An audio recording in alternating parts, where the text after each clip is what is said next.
Henry and Gordon were lonely when Thomas left the yard to run his branch line. They missed him very much.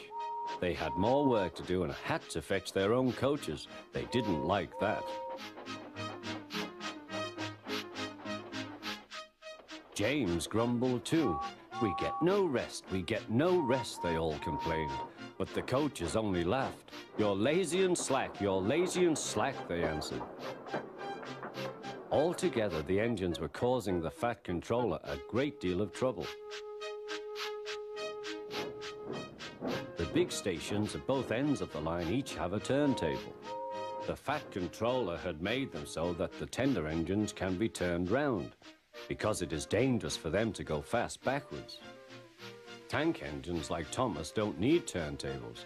They can go just as well backwards as forwards. But to hear Gordon talk, you would have thought that the Fat Controller had given him a tender just to show how important he was.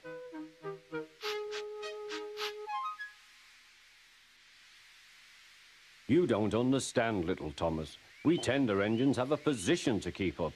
It doesn't matter where you go, but we are important. And for the Fat Controller to make us shunt trucks, fetch coaches, and go on some of those dirty sidings, it's not the proper thing." Thomas chuckled and went off with Annie and Clarabelle. "Disgraceful," Gordon hissed as he ran backwards to the turntable. The turntable was in a windy place close to the sea, and if he was not on it just right, he put it out of balance and made it difficult to turn. Today, Gordon was in a bad temper, and the wind was blowing fiercely.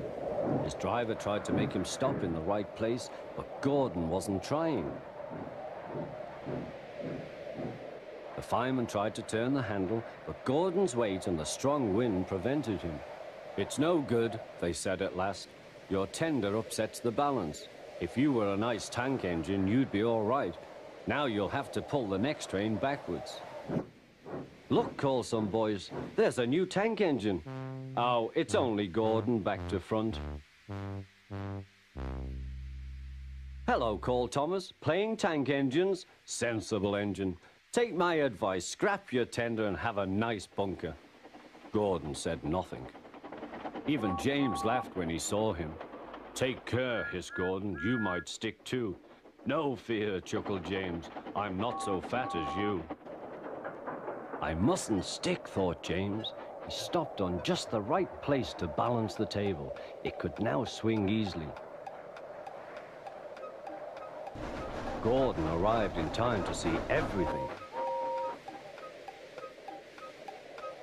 James turned much too easily. The wind puffed him round like a top. He couldn't stop.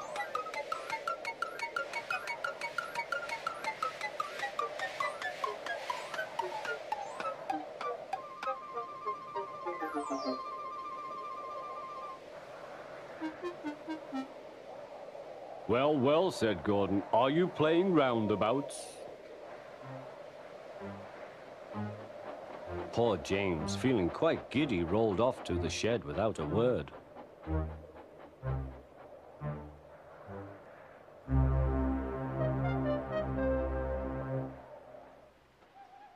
That night, the three engines had an indignation meeting. "It's shameful to treat tender engines like this. Gordon has to go backwards and people think he's a tank engine. James spins round like a top and everyone laughs at us. And to add to that, the Fat Controller makes us all shunt in dirty sidings. Blech!" "Listen," said Gordon. He whispered something to the others. "We'll do it tomorrow. The Fat Controller will look silly." The engines had decided to go on strike.